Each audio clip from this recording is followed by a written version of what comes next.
the fur of a horse, long hours. But at the same time, the groom would steal some of the oats of the horse and sell them for his own profit. And the horse told the groom, "If you fed me more and combed me less, I would be more beautiful."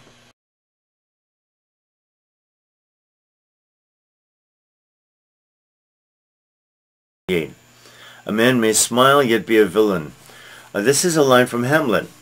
This is from Hamlet. Meet it is, I set it down in my tablets. A king may smile and be a villain. A man may smile yet be a villain. Strange. It's from Hamlet. This is too close to Hamlet.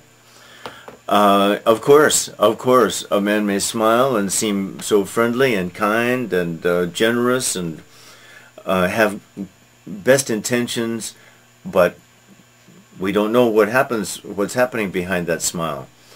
The most famous example I know of this, I would call it most famous anyway, the greatest maybe, in Macbeth, Act 1. Now, at the beginning of the play, Macbeth has performed prodigies of military bravery and valor. He basically has won 2 battles in one day. In both of these, he has served his relative and king, Duncan, very well. And for Duncan doesn't know how to thank him enough. But what we know is that there are things happening inside Macbeth's head. The idea that he wants to be king has been growing in his head with the help of his wife. For sure, I have my theory on this, which I won't expound now. But the scene that I have in mind is Duncan has sent a messenger to Macbeth to tell Macbeth that he has acquired a new title. He is now not only the Thane of Glamis, which he was by birth, he's also the Thane of Cawdor, because Cawdor was a traitor. And so Duncan has confiscated all of Cawdor's lands and given them to Macbeth in gratitude, as an act of gratitude. Okay, well, this has made Macbeth even more ambitious. And so Macbeth comes to see the king, and the king is still thinking about Cawdor, because he had trusted Cawdor. Cawdor was a close friend and associate, but it had turned out that Cawdor was a traitor. And Cawdor confessed to this when he died and begged the king's pardon. As an aside, Macbeth is so full of great things, but one of the neat things was that nothing became him like dying. That is, the greatest act of his life, Cawdor's life, was the way he died.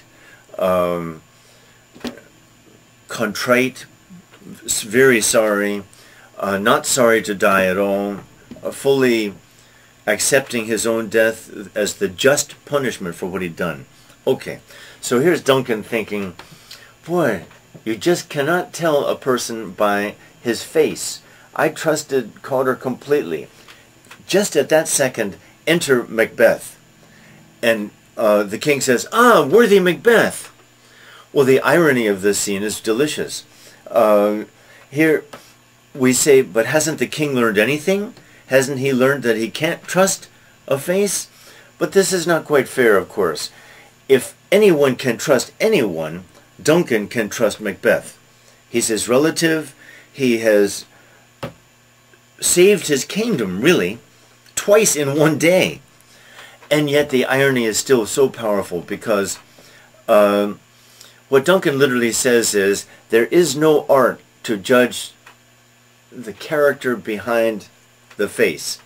Enter Macbeth, "Ah, worthy kinsman, my friend." The irony just strikes us so hard. But then this irony is typical of this great play, and I'll just say one thing. This play makes huge statements about what a man is and what a man's relationship to the moral universe is. And so that little insight is typical of the great play.